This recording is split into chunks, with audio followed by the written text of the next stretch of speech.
Another episode of AARP's periodic show on the mental well-being of older adults.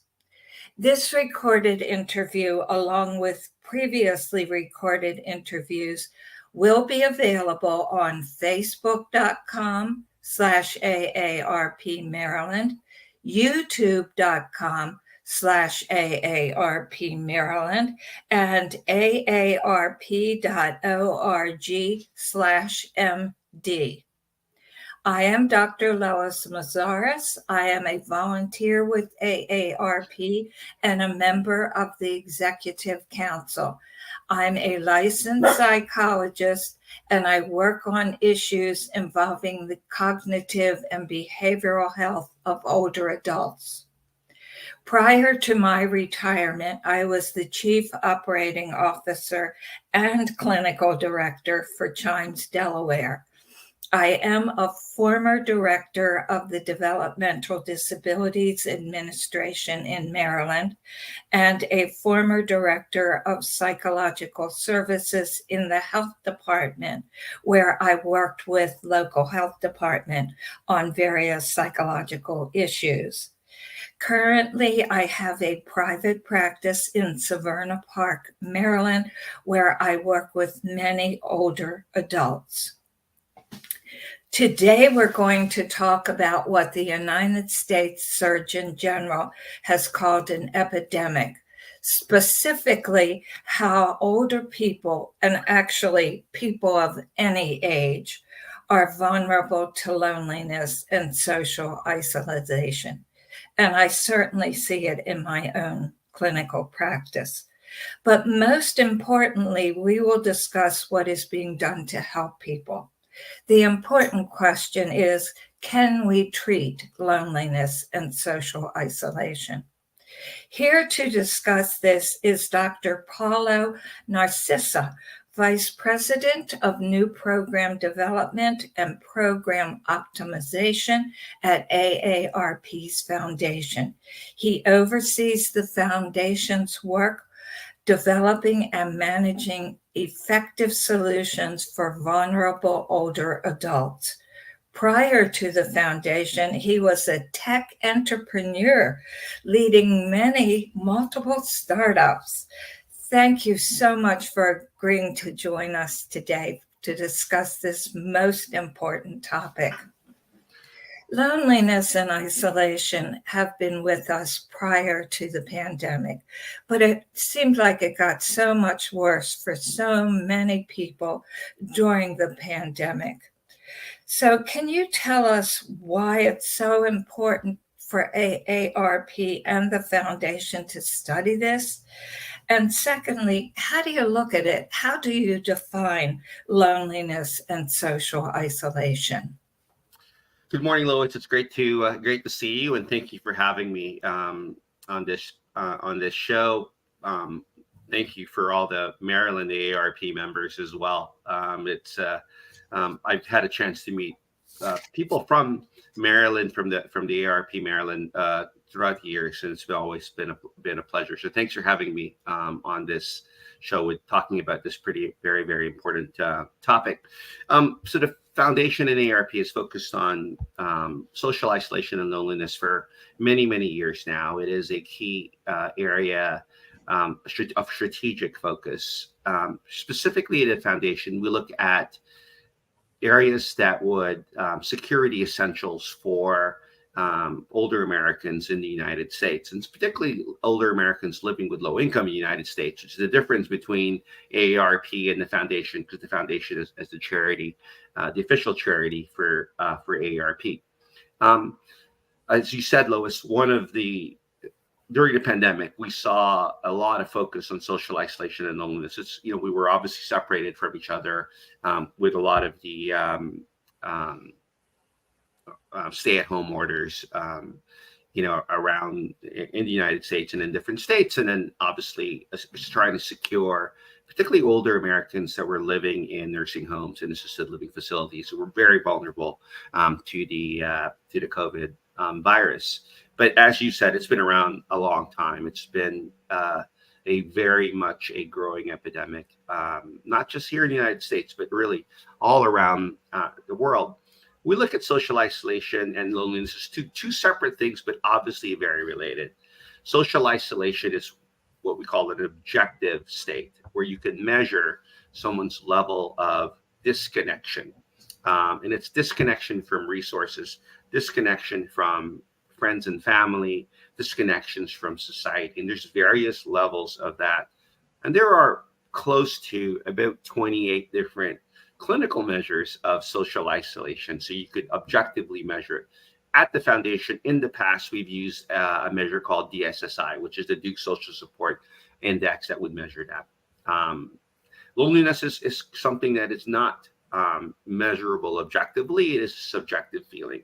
You could be in a party, huge crowd, and feel completely lonely. And it's more about a feeling of not belonging, feeling out of place, not being able to be identified with a particular group, family, and so forth. So different, but very, very much related to each other.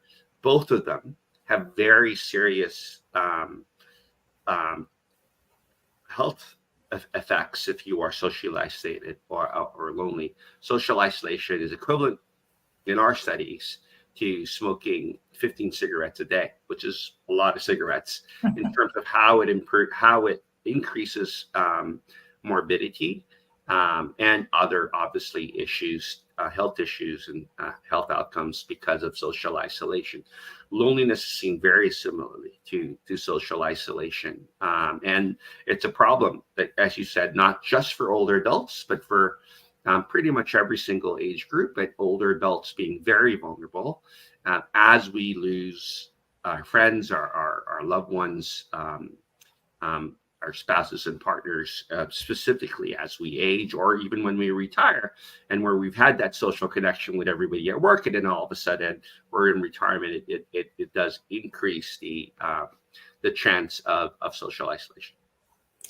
Yeah, I know in my private practice, older people keep saying to me their world seems to be getting smaller. They lose loved ones, friends. So I know what you're saying is very, very true. But you gave us a great background, but now we need to give some solutions to these people. And let's be as practical as we can, because we want to give them tools to work with so they can help themselves and help people in their lives and their friends. And I know there are many things that people can do to combat isolation and social loneliness. And I know you're a techie expert, but I'm going to ask you to please start with the old-fashioned, non-technical ways of improving isolation and loneliness. Yeah, I love the old-fashioned way. That is actually, while I am a techie, as you said, there's nothing that substitutes for the old-fashioned approaches of dealing with social isolation and loneliness. Because they're two different.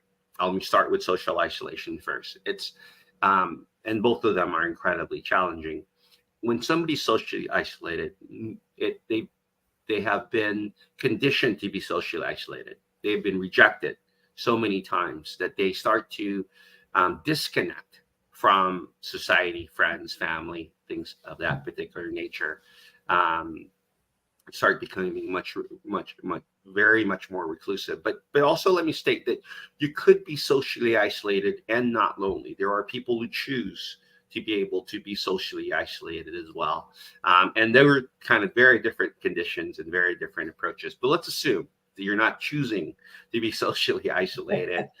You become socially isolated over time. My request for everybody in terms of the old-fashioned way to do this is we a lot of times put the burden on the person who's socially isolated to try to do something about it. I will propose that that's not what we do. I propose that the people who should be doing something are the friends and family, the people who are attached to the older adult specifically, and that we go out and try to connect with them. Again, a lot of times social isolation, the person becomes socially isolated, not on purpose, because of the fact that they've been rejected so many times, right? They want to do something with a friend and family. Person says, I'm too busy. And then they keep isolating back and forth. They want to make a phone call, the other end is not picking up the line, right? So you start being isolated at that particular point. We even see it in public service or public services. Someone's trying to get a particular benefit and they keep getting denied the benefit. So it keeps disconnecting all the way across. Driving is a good example of that, where somebody used to drive, eyesight, other issues come into play. Now they cannot drive. And so they're losing those resources, right? And so they get disconnected. So it is incumbent upon us, the people around them, to try to connect with them. And that means picking up the phone, inviting them to do different things, reaching out to them specifically, dropping by. And sometimes when you call them and say, can I come by? They probably say, no, don't worry about it. I'm fine. That's a very normal reaction. Stop in. You drop in and drop something off and check in with them. We've seen that to be very, very effective. Other countries, for instance, like Japan, the postal service actually is knocking on the door of older people and making sure they spend time talking with them versus just dropping off the letter, knowing it's such a big issue. And if you try to actually schedule a time, they won't schedule a time. So doing these drop-ins are really, really important to be able to help a person become more connected, to society. They will reject you. That is very normal, as a normal reaction. But keep trying. That's very, very important to do. Do simple things like, if you're going somewhere, say you're going to the grocery, pick up the phone or walk by and say, hey, I'm going to the grocery. You want to come with me? So simple things like that. It's a great old-fashioned way, but I hate even say it's old-fashioned. It is the best way to get connected with people, particularly those who are socially isolated. Now, if you are socially isolated and you want to try to do something yourself, that's a behavioral change. You have to work on it. As we get older, it's harder to make friends, right? Because we lose that when we're kids, run in the playground. Everyone's our friend. Within 5 minutes, the entire playground's our best friend. It's a lot different when we get older, again, mostly through conditioning. But there are things you could do, and it's a behavioral change. Simple things like just scheduling a time, literally make it a to-do list to go and call a friend or family, call someone to be able to talk to, go outside, and you say hello to people when you're walking outside. My daughter gets embarrassed when I do that. I walk outside and just start talking to people, or in the mall and just say hi to everyone. That helps in terms of doing things for yourself. It's things like going to church, social clubs. Those are really important things to do. And you may not know anybody there, so it's easier just to do it. If there's an activity, just join the activity, whether it's bridge, mahjong, whatever it is, gardening. And just, even if you're quiet, you'll see that everybody ultimately connects with you. And that's a very helpful thing to do. But, I have older people that I work with, and there are organizations that will do what they call buddy calls. And they'll call the person every day and talk to them just for a few minutes and to make sure they're all right. And there are even some support groups in the area that really are very open and work with older people who are feeling lonely and isolated. But as you mentioned, when people can't drive, it does become a little bit more of a problem. So we have to hook them up with transportation sometimes to get to these groups. But they were great suggestions. Thank you so much. And now we're going to get into your field of expertise, the technologies. I hear about artificial intelligence, don't know a lot about it, but looking forward to what you're going to tell us because it's really fascinating. Yeah, so the tech solutions, particularly the tech solutions that we've developed at AARP Foundation are not meant to be end-all be-all solutions. the goal of our solutions is to get somebody to be on-ramped into a physical connection, right? Whether that be, as you said, Lois, volunteering, which is a fantastic way of both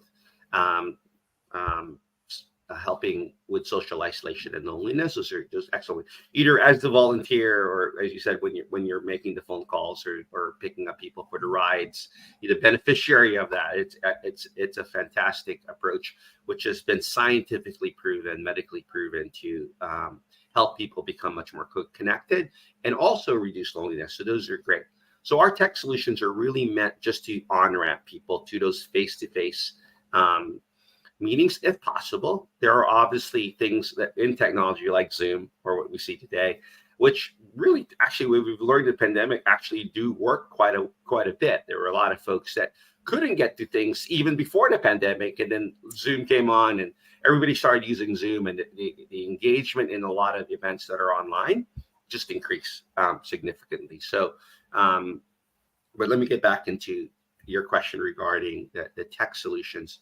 So at the foundation, we deployed AI in many situations. We deployed it both as a voice product with Amazon Alexa in our Connected Communities project that was ultimately taken over by Parker Life, a big organization out of New York State.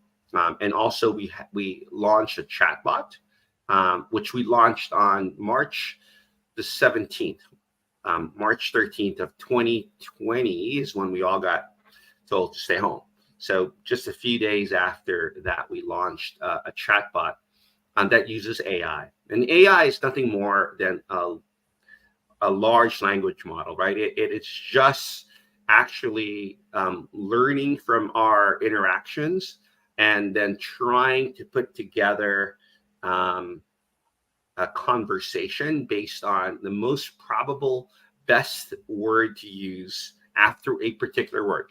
It's probably the best way for me to describe what that is. Now, it learns from our interactions with it, and it's obviously read the internet. All the large language models have read all the way through the internet, all the way up to 2021, much faster than we could read the internet. So don't ask an AI to say, how did the Orioles do last night, because it won't know, because that happened last night versus 2021. Ask it what happened in 2021. It's good. But that's all really what a large language model is. It just predicts it, and we can train it to be able to communicate with you. So we did that. We trained an AI to be able just to be used as a chat tool, and people just chat with it like you're having a normal standard communication with it. But we actually set prompts, and that has been very effective. We signed up roughly around 70,000 people within the first 3 months of that chatbot being released, which is, regardless of your age, we all use chat, but older adults specifically adopted it very, very quickly. And knowing it was a chatbot, and knowing it wasn't a real live human being, but it obviously has the ability to be able to connect you to a live human being at that point. It is, again, just a tool that helps people start communicating, start going back and forth, learning those old communication skills. We did add some behavioral components to it, some behavioral therapy components to it that helped you kind of get out of your shell slowly.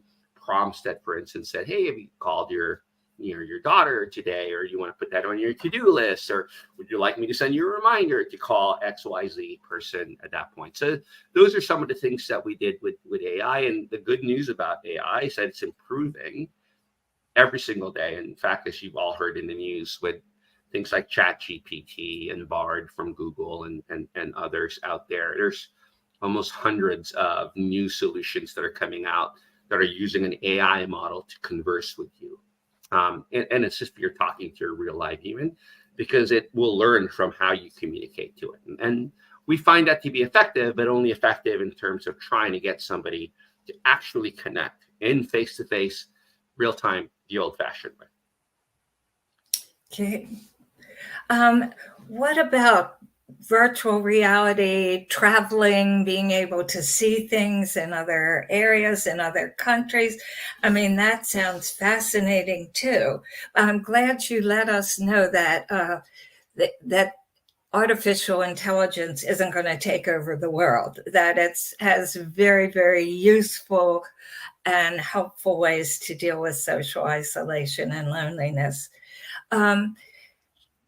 What about insurances and covering these amazing technologies that you have? A lot of our people are very limited financially, very limited resources. How do you deal with something like that? Yeah, great question. Let me get back to your first question around virtual reality. In 2019, we launched a product called Alco VR by AARP.